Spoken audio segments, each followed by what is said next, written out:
ఆ ఊరిలోని ప్రజలు టుంగ్ టుంగ్ టుంగ్ సాహూర్ అనేవాడిని చంపేశారు. కాని ఆ రాత్రి కోపంతో ఆ Tung tung tung tung tung tung tung tung tung sahur. ఒక గ్రామంలోకి వెళ్లి అక్కడి ముగ్గురిని చంపేశాడు. ఉదయం అయ్యేసరికి మున్నాబాయ్ ఆ గ్రామానికి వెళ్ళాడు.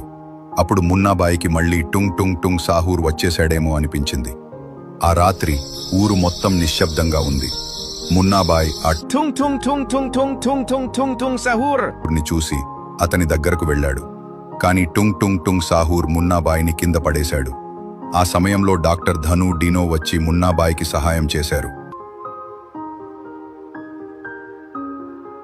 Tung tung tung tung tung tung tung tung tung sahur. అక్కడి నుండి పారిపోయాడు.